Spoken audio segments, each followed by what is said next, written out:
And beyond no man's land, beyond the German lines, 11 million French and Belgian men, women and children were learning to adapt to their changed lives as civilians under German occupation.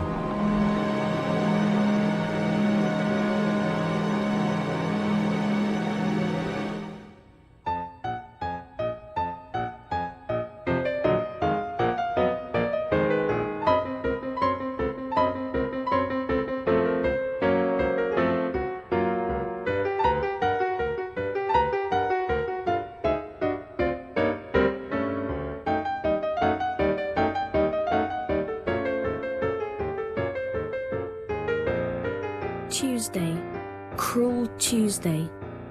The German troops ride past my window.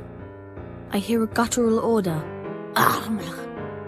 Soon the town is filled with Boche. The beasts, the swines. They confiscate all weapons and demand 250,000 francs in gold. The extraordinary diary of a 10-year-old French schoolboy, titled Journal of the Franco-Boche War.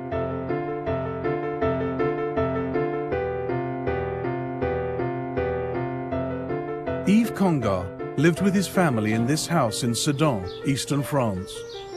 Yves' mother encouraged him to write a diary to keep him busy during the summer holidays. It became a unique record of the occupation. What Yves had seen when the Germans marched into Sedan was forced requisitioning.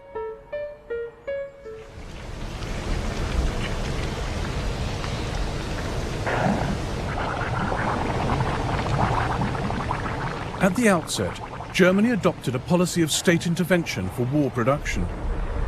In peacetime, Germany imported raw materials, but she knew that the Allies would impose a blockade. So German industrialist Walter Rathenau drew up plans to ensure the most effective use of what materials Germany had.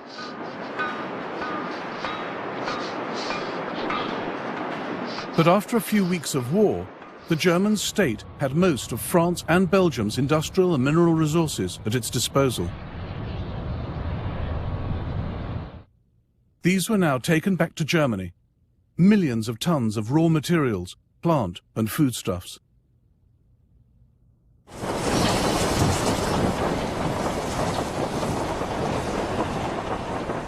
But the asset stripping wasn't limited to government.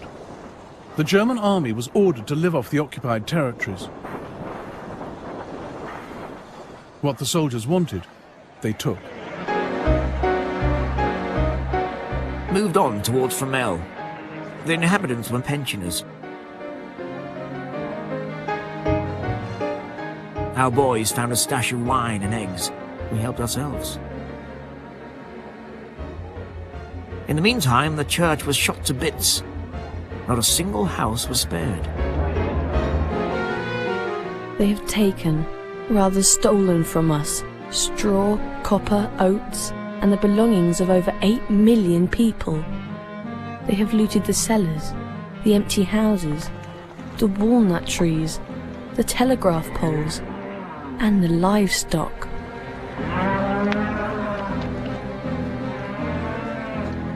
One doctor in Lille pleaded with the German authorities. My patient, Madame Lefebvre, is 86 years old.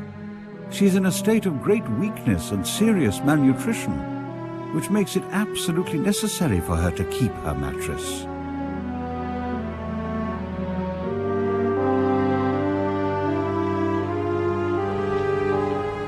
It wasn't just material loss. The Germans rounded up thousands of teenage boys and girls for forced labor. The last 3 weeks we have spent in the most terrible anguish and moral torture possible for a mother's heart.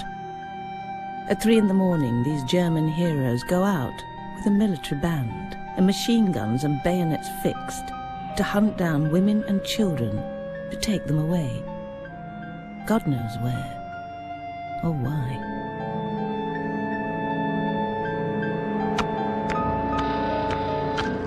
Yves' brother got a job at the railway station. Robert is unloading wagons of animal carcasses already green and covered with rotten pieces of flesh, crawling with vermin. He has to touch these stinking dead animals with his bare hands.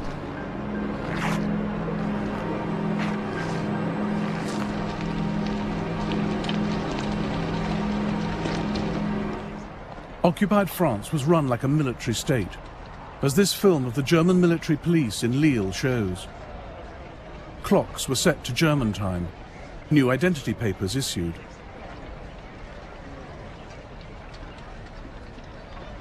The Germans generally made us parade at 5 a.m.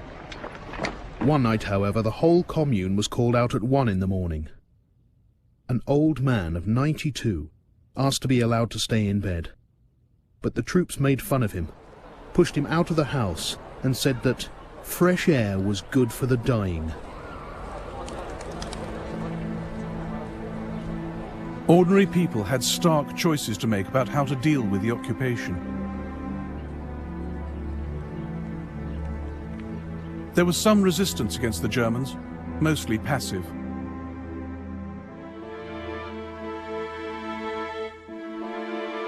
Belgian opposition was spurred on by the head of the Catholic Church, Cardinal Mercier. His letter, Patriotism and Endurance, was read out in every church across Belgium in February 1915. God will save Belgium, my brethren. You cannot doubt it. Nay, rather, he is saving her. Across the smoke of conflagration, across the stream of blood, have you not glimpses of his love for us? There is no perfect Christian who is not also a perfect patriot. Whence, in truth, comes this irresistible impulse which carries the will of the whole nation in a single effort of resistance in the face of the hostile menace? Mercier kept up his resistance, calling the Germans an army of evil and Lucifer's own. This embarrassed not just the Germans, but the Vatican. Like Pope Pius XII during the Second World War, Pope Benedict XV refused to condemn German atrocities. The Germans placed Mercier under house arrest in a bid to silence him, but it only increased his popularity. The Germans also unwittingly created another martyr. Edith Cavell was the British matron of a hospital in Brussels. After Belgium was overrun, she helped Allied soldiers escape into neutral Holland. In August 1915, she was caught, tried and condemned to death. The night before her execution by firing squad, she spoke to the prison chaplain. I have no fear or shrinking. I have seen death so often that it is not fearful or strange to me. And this I would say, standing as I do in view of God and eternity. I realize that patriotism is not enough. I must have no hatred or bitterness against anyone. The British exploited to the hilt stories of German atrocities against women, especially the shooting of Edith Cavell. Films like this one were made to show in neutral countries, particularly America.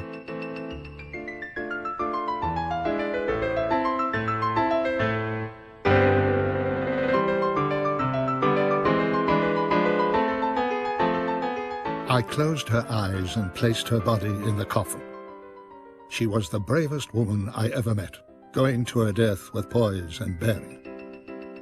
She had, however, acted as a man towards the Germans, and deserved to be punished as a man.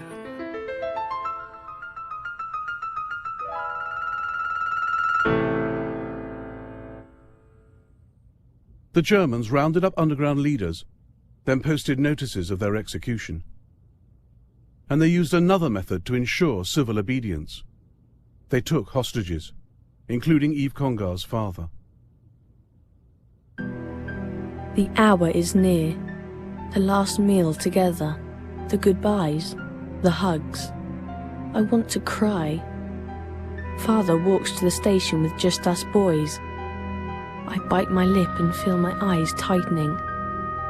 Father says, "I love you. Farewell. Remember me." Then he kissed us. Every night I'll say a prayer for my father and the other hostages. Civilian men, women and children were packed into cattle trucks, sent to concentration camps as hostages and forced labourers. Several thousand French and 58,000 Belgians. The rounding up of civilians by the enemy has been tragic. The weaker, because they were the most harmless, were detained without understanding the reason for their arrest, without time to collect any belongings, suddenly considered as criminals. Then taken to concentration camps to assure security in the occupied areas. These civilians became simple pawns in the hands of their captors. A doctor's daughter from Lille learned what her father was suffering. Papa was locked up for 5 days for refusing to assist an operation carried out by a Boche. All food packages are opened and classified. The prisoners come each day to collect their provisions, but there's only one container. Milk, fish, fruit, all tipped into one bucket, because the Germans use the tins to make grenades.